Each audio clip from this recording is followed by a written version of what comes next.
Hello, welcome once again to today's lecture, and it's going to be the second part of our section B under laws, ethics, and patient charter. The last lecture we discussed about the laws in pharmacy, and for today we'll be concentrating on ethics and with special reference to practice standards for the medicine counter assistant, the MCA. My name is Fam McBequin, and I'm a lecturer at Beneficence College. Starting today's lecture, I want to quote popular Aristotle, and he said, "These values are formed in a man by his doing the actions." Well, Durant also rephrased what Aristotle said, and he said, "We are what we repeatedly do." Excellence, then, is not an act, but a habit. So somebody can become good, better, and best at what they do. And today's lecture will be looking at a set of skills we need to understand, okay, as medicine counter assistants. The way we behave, the way we talk, the way we dress will go a long way to impact on your professional life in the pharmacy. Practice standards are defined as the how-to of a discipline designed to guide the MCA to ensure they fulfill their professional practice responsibilities. As an MCA, you have a lot of expectations. In fact, when you start to work in a pharmacy, from your boss to your colleagues to your customers, everybody will expect more from you. And one thing that will help you is if you develop a sense of professionalism. And as the lecture goes on, I'll be explaining into details. Although professional practice standards are not laws or regulations developed by the legislature like the Pharmacy Council or regulatory agents, they have a significant impact on pharmacy practice. So what we'll be discussing today has not been drafted by Pharmacy Council or from the Parliament, but if you're able to go through and practice what we are about to discuss, I am telling you it's going to really impact on your professional life. And wherever you work, in whichever part of the world, they will know you are a professional MCA. Now, when you talk about ethical principles, it is a set of guidelines that is going to help you to be able to practice. But before we even come to these ethical principles, let's first take a look at what is ethics itself. Now, ethics have been described as a systematic study of moral choices. It concerns the values that lie behind them and the language used to describe them. All right, so when we talk about ethics, we are going to talk about your moral choices. So we can see there's a big difference between ethics and law. And when we started the first lecture, I was able to explain to you the difference between ethics and law. Ethical principles guide the performance of professional responsibilities within an ethical and moral framework. Okay, and as today's lecture goes on, some of these things I'm talking about will come. Why is it that we can't sell an expired medicine? Why is it that we don't lie to the patient? Okay, we don't do all this because there's something that binds us, and that is the moral issues about it. I can't lie to a patient about their medicines just because I want money. If I do that, then I am not being ethical as a pharmacist. The guide ethical principle guides the pharmacist and the pharmacy assistant's interactions and relationship with patients and other healthcare professionals to conform to societal ethical values. So these ethics guide us. Okay, they serve as a guide, a roadmap. Just as if you're a Christian, the Bible becomes our guide. The Bible guides us to how to relate with each other and with other people. If you're a Muslim, the Quran. If you attend other religions, I'm sure in every religion or society you join, there's something that guides you and your relational interactions, what you can do and what you are not supposed to do. In simple terms, ethical principles can be defined as acting according to the ethical principles, okay, which means that doing what is right or doing what is wrong, and you act in consideration of the patient. Most pharmacies have gotten what we call no return policy. For example, if you buy a medicine from my pharmacy and you want to bring it back, most often than not, the MCs would say that goods sold are not returnable. Okay. Now, when you bring the concept of ethical principles, is it right for a mother to buy an antibiotic like amoxicillin with a prescription from a medical doctor, comes home and gets a call from the doctor? The doctor says that don't give the amoxicillin again, wait for some time before, but I would rather prefer you just give the child paracetamol. Now, this patient may want to come and return the amoxicillin to the pharmacy because the doctor just changed the prescription. But pharmacies, most of them, including my pharmacy, sometimes will say no, goods sold are not returnable. So ethical principle means doing the right thing. The question is, should we look at our business or we should consider the patient? And as this lecture goes on, I'll be throwing a lot of these questions to you for you to make the decision. Now, according to ethical principles, following ethical principles also includes a number of other considerations, such as complying with the applicable laws and regulations.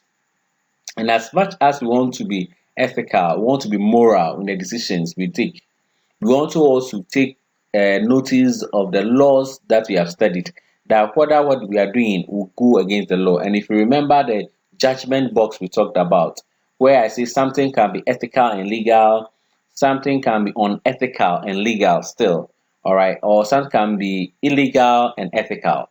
And most of it are not. I told you that be careful with the things. So if something is illegal, even though it's ethical, be careful because it can land you in prison. Promoting a high professional standards in providing care to our patients, maintaining professional competency and respecting patient privacy and confidentiality. So this number of considerations, okay, anytime you are faced with an issue, you have to make a decision. You are looking at the laws and regulation. What does the law and regulation says? You're also looking at your professional standard. Will it demean you? What will the patient think about you? You're also looking at your professional competency. Do you have the skill set? Have you trained you to do that? If a patient comes to your pharmacy and the patient is requesting you to, let's say, inject him or her, the question is that, has your profession as an MC, have you trained you to give an injection? So here you are maintaining professional competency. You can tell the patient, no, I'll not do it. And respecting the patient privacy and confidentiality. Okay. Now, the pharmacy assistant also need to adhere to ethical principles. For example, a medicine counter assistant become aware of confidential patient information. Let's say a pastor comes to your pharmacy. Let's say this pastor is very popular, and you just realize that this pastor, through your interaction with him, is gay or is a lesbian, and this person has even been preaching against it. The question is, will you keep that information to yourself or you may discuss with your colleagues? Okay, that is where the medicine counter assistant should become aware of confidentiality, that no matter what it is, if your patient are confided in you, you keep that information to yourself. If you're able to do that, will boost the confidence of a lot of patients to be able to come to the pharmacy to get better care.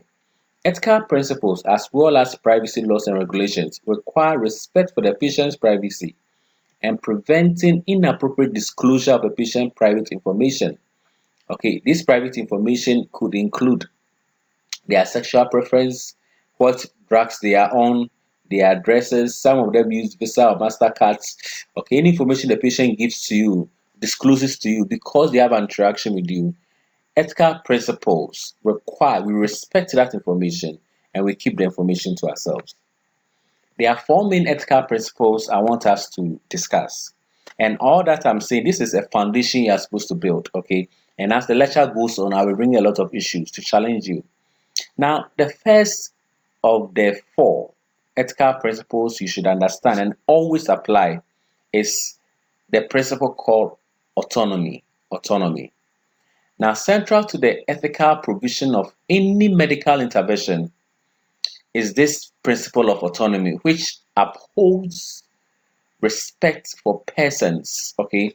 Now, anytime somebody walks into a pharmacy, we should respect the person. Each patient can express his preferences about therapies and his reasoning in accepting or refusing them. Okay. To uphold this principle, the healthcare team needs to respect the wishes of a patient, presuming they have capacity requiring medical intervention. Now, what this simply means is that a patient can make decisions themselves. If a patient needs a medicine and comes to your pharmacy, after you discussing the medicine and what the medicine will do, the patient can say, okay, I'll not take the medicine. We can't force the patient to take the medicine. The patient has gotten a right of autonomy, self-ruling. When we say capacity, okay, in the last sentence I talk about capacity. Capacity is the ability of a person to be able to take his or her own decisions. And normally capacity is given to patients who are, let's say, have attained the legal age, okay, 18 and above.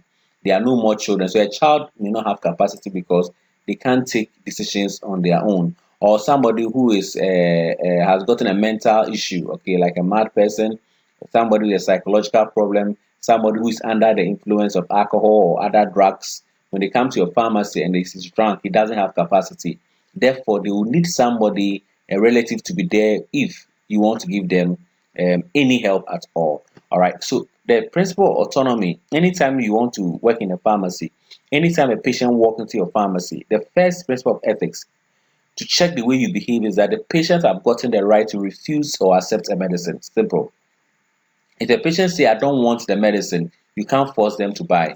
We can show them, but if they say I'm not taking, we can't force them because we respect the patient's choice that they've made. The second ethical principle is called the principle of beneficence. The principle of beneficence. Now, this principle obligates the healthcare team to contribute to the person's welfare with any interventions conferring benefits directly to the patient. Okay, so the principle of beneficence basically means that do good to the patient. The values, beliefs, and culture of the patient may modify how benefit is perceived. Now, for example, let me give you a very typical situation. A man comes to your pharmacy with high blood pressure, what we call hypertension, and we have some medicines we use to treat hypertension. We call it antihypertensives. Okay, antihypertensives. So this man comes with hypertension.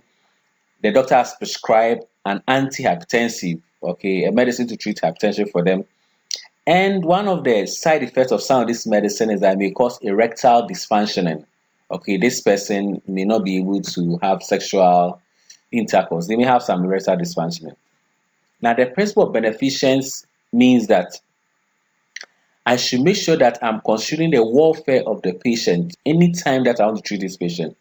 Now, I was saying that in relation with your health, okay, because high blood pressure can cause stroke and other married types of disease, various diseases, okay, can have destroy your kidneys, you can go blind, and a lot of stuff can happen. So, as a healthcare professional, pharmacist, I'll think that it's important for the patient to take their medicines, the antihypertensive medicines, so that they don't get all these complications.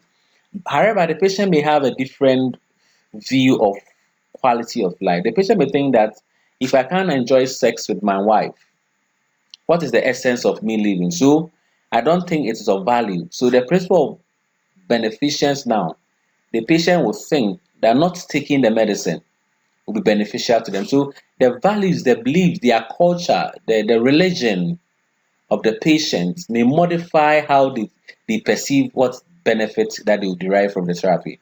To benefit the patient without capacity, and here, benefit of patient without capacity means patients that are children, as I've said. Okay, a child doesn't have a capacity, they cannot take decision on their own. It has to be taken by their parents or their guidance. Somebody with a mental disease cannot take decisions on their own. It has to be taken by a third party who is a relative. If somebody is injured in an accident, the person doesn't have capacity. Somebody is an alcoholic or is under the influence of drugs, this person doesn't have capacities. Okay, so benefit of the patient with that capacity, however, is generally not only regarded under the principle of beneficence because here they can't be able to decide when it comes to whether it will benefit them or not.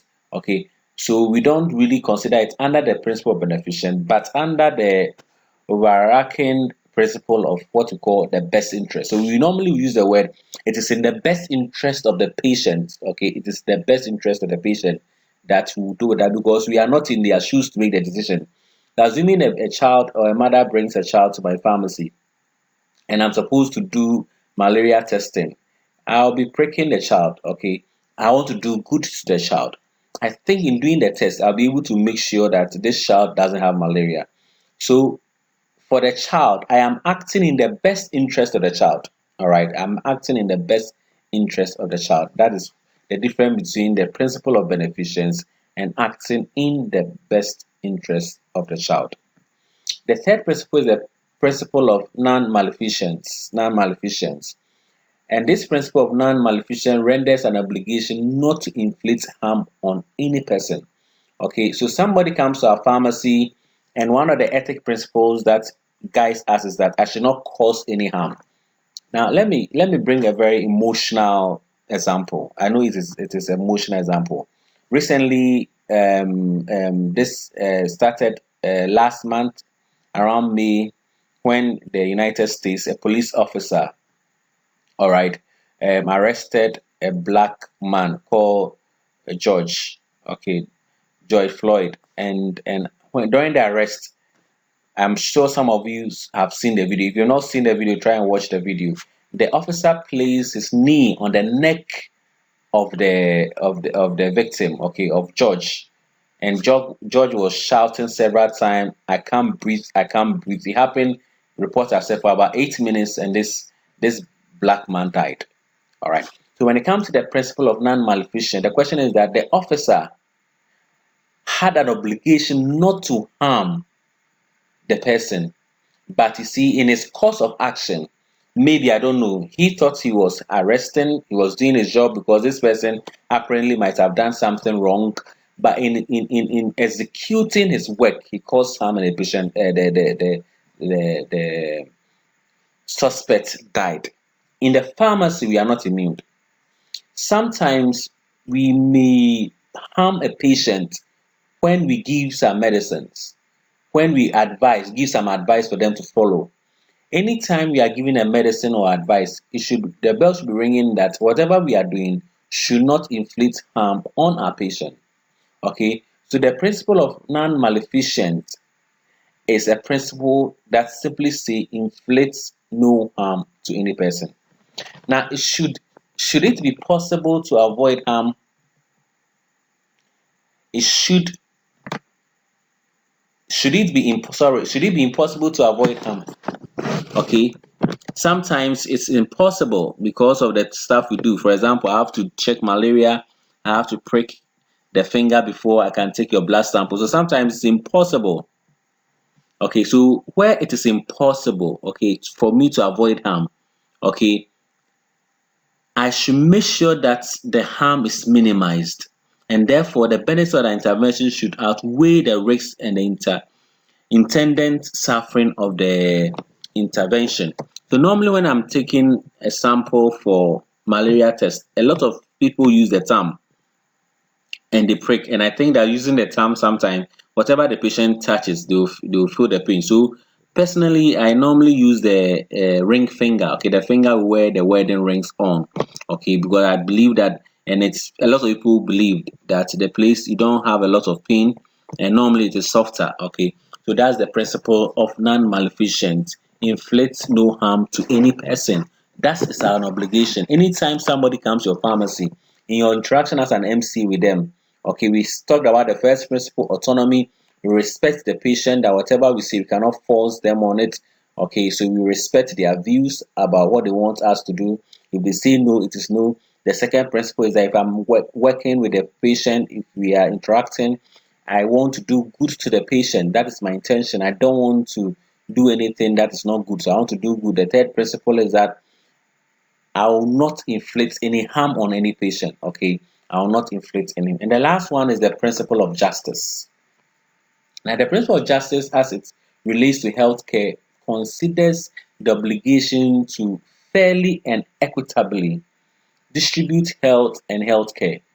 Now, sometimes when we have like this COVID, and initially there was a problem in hand sanitizers.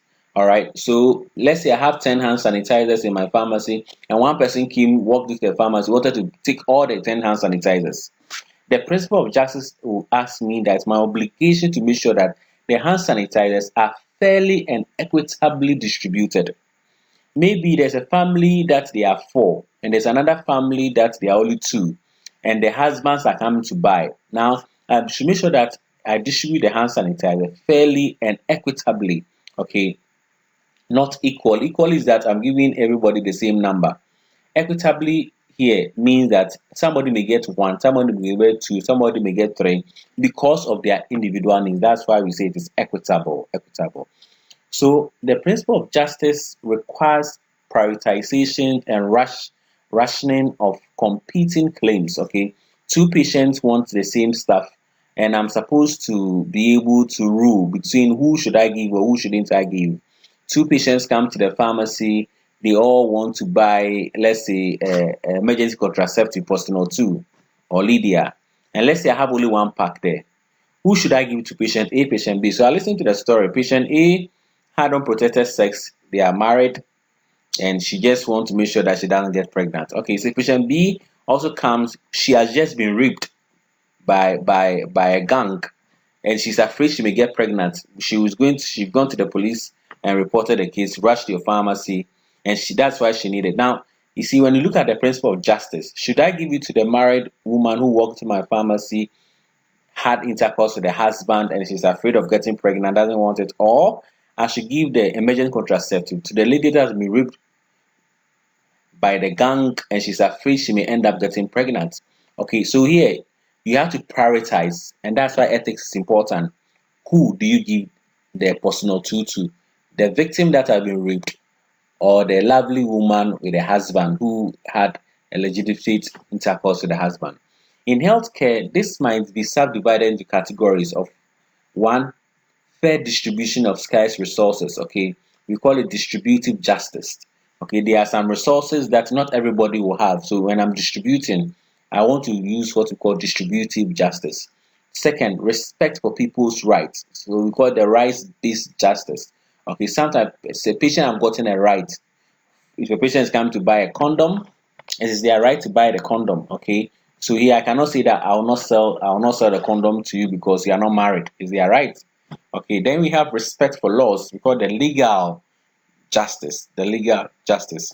The laws that we have learned, we use that one to guide in moral decision making. Okay, so we have distributive justice, we have rights-based justice, then we have legal justice. So the principle of justice regulates these aspects in order to avoid any form of discrimination and to provide to all the people the same respects. Okay, so as an NCA, when you're in a pharmacy, you are judging situation. Should I give this medicine or I shouldn't give it? Somebody walks into the pharmacy, you're supposed to make the decision whether to give or not to give.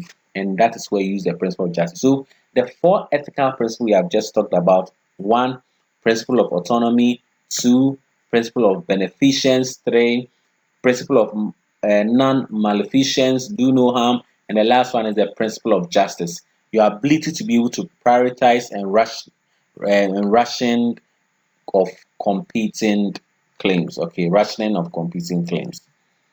Now, if you are supposed decisions, the four principles we have talked about, use all. You don't leave one out. Use all. But where you have to leave one out, it should be because of very good reason. Now, let's look at the picture that I've placed. A woman walks into a pharmacy, wants a medicine, and as usual, the person there is asking her to pay some money she doesn't have. So it's your money or your life. Ethical decision making is a process whereby one recognizes that a problem needs to be overcome or a difficult choice would have to be made. Should I give the medicine or not? Okay, so here a difficult choice is supposed to be made. The person identifies the possible causes of action. If I give the medicine and the patient does not pay, and I ask the patient to come and pay later, will she come? If I don't give the medicine to and the patient goes home and die. So based on these actions, okay, based on the possible causes of actions, you now choose. Okay, you now choose which one do you think that you can stand by. Should I give the medicine out without the money, hoping that she will bring it? She may never bring it. Okay. Will you regret it that I shouldn't have given the medicine? Or you did not give the medicine, she leaves and you hear that this lady died. How are you going to live with it? Okay, so the ethical decision making is difficult, but you have to recognize the problem. You'd have to identify the possible course of action you take. You choose one of the actions that you think will give you the best results. Okay, you take that action, then you accept responsibility. If it goes well, hallelujah. If it doesn't go well, you know that that's the choice you made. All right, and you face the law if you have to. Now, when faced with ethical dilemmas, when you're at a junction, whether to go left or right in your practice as pharmacists or as MCAs, okay, you are expected to use your professional judgment in deciding the most appropriate course of action, and you must be able to justify these decisions to your peers and to any person or organization which may be affected by this action. For example, you did not give the medicine, the patient dies, and it came to the pharmacy council. That is what will happen. You should be able to defend your actions. All right. MCA should always refer issues that are beyond their job description to the pharmacist. If you are faced any ethical dilemma, somebody wants a prescription medicine without a prescription, you think the patient is dying, the law says no prescription, don't sell.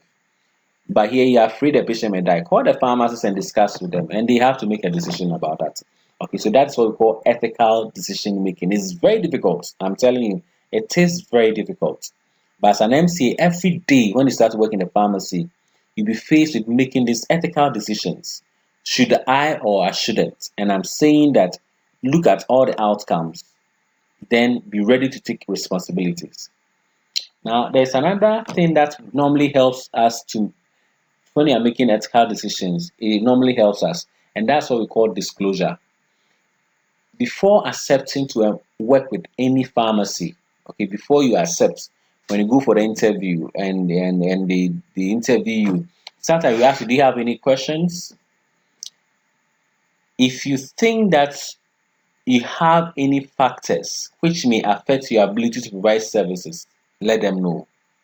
Where your religious beliefs or personal conviction prevent you from providing a service, you must let your employer know. Let me give a typical example. I've said this before. Some pharmacists, including myself, we don't believe in broad abortion. Anybody comes out to abort. No. In fact, my pharmacy, I don't even sell abortion medicines. I don't believe in it. Some people do. Okay, I'm a Christian.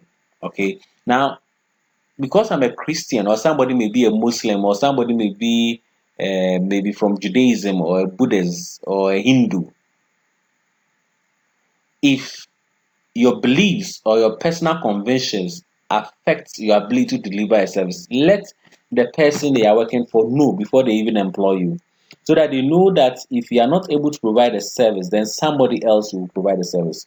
Now, where your religious belief or personal convictions prevent you from providing a service, you must not condemn or criticize the patient, and they or a member of the staff must advise the patient, okay, of alternative sources for the service requested. For example, I don't do abortions, but if a patient come and I still think they want to do it, what I tell them is to go to the hospital, okay, go and the reproductive and child health unit at the hospital, and you can get a midwife or a doctor to speak with. If they think that you need it, and they will do fine. But for me, I don't do it. Simple. So even though I don't do it, I don't condemn the patient, I don't call them names, I refer them to go to the hospital. Okay, for me, it's a no-go area for me. Now, there's another thing that the MCU should be mindful of. That's what we call professionalism. Professionalism means before accepting employment, okay, you should be able to disclose any factors which may affect your ability to provide the service. Now, where your religious beliefs or personal convictions prevent you from providing a service, you must not condemn, as I've said. Okay. So basically, professionalism has to do with a principle whereby there's a set of knowledge. Okay, when they talk about professionalism, it has to be so. As we said, professionalism is the behavior based on a body of knowledge and ethical standards. Okay, to serve the public. Now, medicine counter assistant must maintain professional behavior, show respect, exhibit a positive attitude in all their dealings with customers and other medical personnel. The most important characteristics of a good medicine counter assistant can a good medicine assistant can display honesty, reliability, dependability, integrity, and organizations. Okay, the knowledge you are going to acquire as an MC, that knowledge, okay, makes you a professional. So when you work in a pharmacy, everybody will see that your training has yielded a lot of fruits. Also, if somebody works in a pharmacy, there is another principle you should understand, and we have talked about it. That was autonomy. The principle establishes a patient's right to self-determination. He or she can choose what will be done to his or her body. Now, this right is considered paramount even if a health professional may judge a patient decision as being damaging to his or her health. That's the patient choice. So the MC should understand and you should respect it. You should try to maybe convince the patient, but can't force any treatment on them. Informed consents must be given to the health professional by the patient before any procedure is taken. Even when you want to check their blood pressure, you ask them, Madam, please, I would want to check your blood pressure. You explain the procedure to them. Can I? If they say yes, yes, before you don't just wrap around with them and decide to do whatever you want to do with them. No. There's another principle of honesty. The honesty principle states that patients have the right to the truth about their medical condition, the cause of their disease, treatments recommended, and alternative treatments available. We don't lie to them. Not because we want to sell one particular medicine, we don't tell the patient all the truth about it, okay? So in ethics, when you work in a pharmacy, one of the things should be honest. Tell the patient the truth. Tell them the truth. Don't lie to them. Don't hide information with them. Don't withhold information from them. Okay. Another one that also is very important with your ethical behavior to make you a professional MCA is your attitude. The medical assistant must be warm and caring and display genuine interest in helping people, not confrontational and exchanging words with the patient. No. They must be able to perform their duties effectively and efficiently while keeping in mind that their first priority is to the patient, okay? That is their first priority. Or the client coming to the neighborhood pharmacy. Okay, so that should be your first priority. That they are the reason why you are there. So you give the best of attitudes. Yes, the next one is confidentiality. Confidentiality assures the patient that information about their medical conditions and treatment will not be given to third parties without permission. Confidentiality is essential for preserving the human dignity of the patient. It will be very embarrassing for you to be telling other people about your patient and what they are going through. Patients are expected to reveal the most personal details of their existence to virtual strangers. In fact, they don't know you. Sometimes the first time, they tell you a lot of stuff about themselves. All right. So the MC must be able, the patient must be able to trust the MCA that the information that they are giving you will not be shared with others that are not involved in their medical care. Sometimes a patient may even tell you something that you think as an MCA you can't handle it. I've had a lot of cases like that. So the patient will say that, I have a lecturer, Mr. Bequin. Can I discuss with him? Maybe he may be of help more than I. Some of the patients will say yes, some will say no, no, I don't want you to tell anybody my issues. Okay. So the MCA should respect the confidentiality clause. The MCA should also be faithful. Okay, so faithfulness, the right of patient to have their health professional provide services that promote the patient interest rather than those that serve a competing or conflicting interest is faithfulness. A pharmacist or MC who encourages the use of vitamins the patient does not need may be promoting his or financial well-being at the expense of the patient. Ethically, responsibility of a health professional is first and foremost the welfare of the patient. Okay. Another important lesson that we have to understand and learn is the way we appear. Medicine counter assistants are professionals and should not only act professionally, but should also dress professionally. Now, cleanliness and neatness say more about an individual than dressing in the latest fast and instill good impressions in others. Now, look at this picture. The lady on my left can see the way she is dressed, sleeveless, her belly buttons are showing.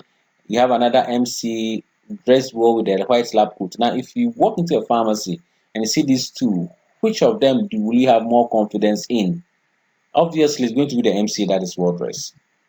Now, appropriate appearance of an MC shall include, but not limited to, the following dress code. One, MC shall wear the prescribed uniform and a name tag at all times whilst at work, and this will be provided by association. Okay, everybody should have a dress from the association. Perfumes, colognes, or heavy fragrances should not be worn, as many people are offended by or are allergic to chemicals. Okay, so you don't wear strong perfumes, patient come and they are sneezing in your pharmacy. Cosmetics should be used in moderation. All right, you don't use cosmetic as if you are going for a beauty pageant. You use it in moderation. Okay, sometimes you don't even see the patient, the MC has put on makeups. You should visible PS body jewelry is limited to two small pairs of earrings in the ear loops. Okay, so here you have only small ear. You don't have big earrings. No, it's not allowed. Piercing of the eyebrows, the lip, the nose, the tongue is prohibited. Okay, so you don't. So when we see and you don't see rings on their mouth, on their lips, on their tongue. No, you don't have a dangling earrings and bracelets and bangles on your hands. It's not allowed. Okay, so there's nothing. If you look at the picture, the lady, they don't see any bundles, nothing. Okay, well dressed, light makeup. She has not even painted her fingernails. Okay, wristwatches may be worn, at least to keep your time. Rings and bracelets are limited to a total of three each. Choker necklace should not be worn by either men or women. A single short necklace may be worn. Fingernails must be clean, short, and neatly trimmed. Okay, you don't leave your fingernails grown and sometimes even dirty. If you are writing with your pen and patient looks at your fingernails, some of them may never come to your pharmacy again. Clear or light colored nail polish is acceptable. Extreme nail polish colors and artificial fingernails. Okay, like our ladies wearing artificial fingernails, painting it red and all those things. Okay, tips, wraps, or fillers must not be worn. So in the pharmacy, we don't allow our ladies to wear artificial fingernails. And later I'll be explaining why. Okay, it's for our own health and safety issues. Hand washing and wearing of gloves. If you are wearing artificial nails and wearing gloves, it's going to be dangerous to put you and your patient both at risk. No tattoos are allowed to be visible. Like you can see somebody working in a pharmacy and the person have gotten a lot of tattoos. Okay, you can see tattoos, ears, upper lip, and earrings in the nose. You cannot have this in your pharmacy, especially in Ghana. Nobody will come there. For our guys, beards and mustaches should be clean and well groomed. Otherwise, men should be clean shaved. Okay, your hair should be clean, neat, and maintained. Footwear should be cleaned and appropriate for your setting. You don't wear athletic shoes or sandals or what we call kambu in the pharmacy. It is not allowed. Okay. Sexual harassment in the pharmacy. Now, sexual harassment occurs whenever any person makes intentional, clearly understood statement or takes intentional, clearly understood action that causes another to feel that his or her job is at risk if the sexual advances are rejected. Harassment may be physical or verbal, expressed in gestures or images or written or spoken. It can occur at any level within the hierarchy of the work environment and can result in personal distress. And the legal implication can be extremely distressing and debilitating for all concerned. If your boss or other colleagues are holding you or touching you, okay, that is very dangerous. In the same way, if you're a guy and you are doing that to your customers, make sure that they are going to see you. Be sure about that. They will see you. So sexual harassment, it's an MCA should not be doing this. Sometimes you provoke people, okay? If they don't give in, either you blackmail them or you start to having fighting with them, and it's something you should be careful about. Now, before we bring today's lecture to an end, I would like to introduce you to the Code of Ethics of Pharmaceutical Society of Ghana, okay, PSGH. And even though you are not pharmacist, I wish you know, just because you'll be working with a pharmacist and with the idea or the code of ethics of pharmacy, we'll let you appreciate what they do. So I'll just go through quickly. You can memorize some, okay, and it will be for your own good. Now, the pharmacist purchases, compounds, and dispenses only drugs of good quality. Now, the first article here means that the pharmacy will always do good. You buy medicines that are of good quality, they have not expired. You dispense or give medicines that are only good quality to the patient, and you also prepare or compound medicine of good quality. Now, the appearance of the pharmacy shops will reflect the professional image of pharmacy.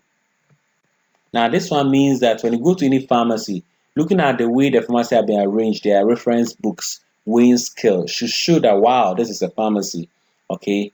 The pharmacist, article number 3, is a good citizen and upholds and defends the laws of the nation. He keeps himself informed on pharmacy laws and drug laws and other laws pertaining to health and sanitation. So basically, the pharmacist is a good citizen. So you don't see pharmacists doing 419 business, selling expired medicine. No, we don't do that. Now, the pharmacist should not engage in any activity that will bring disrepute to the profession and should expose without fear or favor any illegal or unethical conduct in the profession. All right. As an MC, the same thing. If you see anything going wrong in a pharmacy, some of your colleagues are stealing medicines, selling expired drugs.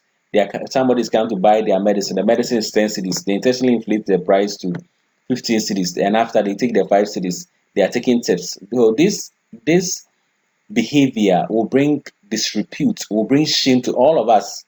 So when you see it, you expose these people without fear or favor. You report them. Okay, don't be afraid or don't favor because the person is your friend. We don't do that. The next one is the pharmacy, okay, or the pharmacist dispenses medicines of good quality, okay, and his professional services are not advised. So it's difficult for you to see pharmacies, okay, advertising on television. What you normally see adverts on is on the medicines. Okay, somebody will do an advert on medicine and refer you to the pharmacy you get the medicine to buy, but you never see a pharmacy like Fexen's Pharmacy or Tobinco Pharmacy or NS Chemist come to see that NS Chemist is the best pharmacy in Ghana. No, we don't do adverts like that. We can advertise on our medicines, but we don't advertise on our facilities. And where we are advertising on the facility, okay, where we are talking about a service that's available, we do that one in consultation with other pharmacies in the area, okay, that we want to do this advert because we are providing a particular service so that we don't have any issues with other pharmacies. Anytime that we want to promote medicines in our pharmacy sales so that we can get some money, the methods of promotion that we use is not something that will force a patient to buy more of a medicinal product than they may reasonably need. So we don't do a promotion where people are buying antibiotics plenty because it is cheap. No, we don't do that. It is also not ethical because they will not need that much medicines. And as I said in one of my lectures, okay, medicines are poisons. We also don't display, we don't post posters and pictures in our pharmacy that are shameful, okay, that are undignified in style. Okay, it is not done. A pharmacist should not allow others to use his name or qualification or address or photograph in connection distribution of any medicinal product because if a patient sees your name or picture or address on a medicine, they may think that you have approved the medicine to be good, and that may not be true. A pharmacist shall render a reasonable, comprehensive pharmaceutical service and care to the public at all times. And this one is based on the principle of do good. Okay, the pharmacist should be good. We help the public at all times. Now, the pharmacist shall not refuse reasonable requests to supply pharmaceutical products or product services in an emergency. Do no harm. Sometimes the patient may not even have a prescription, but in an emergency, they may need a prescription drug. The pharmacist supplies it. Okay. Also, another principle on beneficence is that a pharmacist should not supply to any member of the public substance, medicinal product, or medicinal appliance which the pharmacist knows or has reason to believe is intended to be used in a method that will be detrimental to people's health. They do no harm. Okay, the 12, the pharmacist 12. The pharmacist shall willingly make available his expert knowledge of drugs to other health professionals. Okay, Whatever the pharmacist know, he lets other health professionals also know. We are not greedy. 13. The therapeutic efficacy of prescription should not be discussed with patients or others in such a manner to impair confidence in the prescriber. Okay, so here we don't discuss prescription with the patient in such a way that the patient does not have confidence again in the doctor, okay, especially where you think that a prescriber wrote a wrong medicine. We don't do that, okay. So the pharmacist does these things to ensure the patient get the best. The pharmacist who accepts a prescription, okay, that's 14. The pharmacist who accepts a prescription for dispensing will dispense the prescription in accordance with the established national drug policies. And normally, when you start prescription for these things, as I've said, I'll be explaining into details to you. All right. 15. The pharmacist must respect the confidentiality of information acquired in the course of their professional practice. So you can see a lot of the practice standards I've talked about is repeating here about confidentiality, that whatever we hear about a patient, we should keep it confidential. Okay, we keep it confidential. Now, the only time that we can disclose, the last phrase, such information must not be disclosed to anyone without the consent of the patient or appropriate guidance, unless the interest of the patient requires such disclosure. It's sometimes in the interest of the patient we have to tell just to help the patient, but still the patient says no, no, you don't tell. Article 16, a pharmacist may recommend a medical practitioner or a medical practice to a member of the public seeking medical services in the best interest of the patient. In the best interest of the patient. That's what I was talking about. This is a principle purely based on honesty. Okay, 17. A pharmacist shall at all times be ready to help other pharmacists in providing efficient pharmaceutical service. 18. Pharmacists should avoid descriptions which are either inaccurate or inimical to the relationship among other pharmacists. Okay, so we don't destroy each other and say this is a good pharmacist, this is not a good pharmacist. It's not done. 19, Article 19, the pharmacist keeps himself informed regarding professional matters, okay, by reading current pharmaceutical, scientific, and medical literature, attending seminars, and by other means. Okay.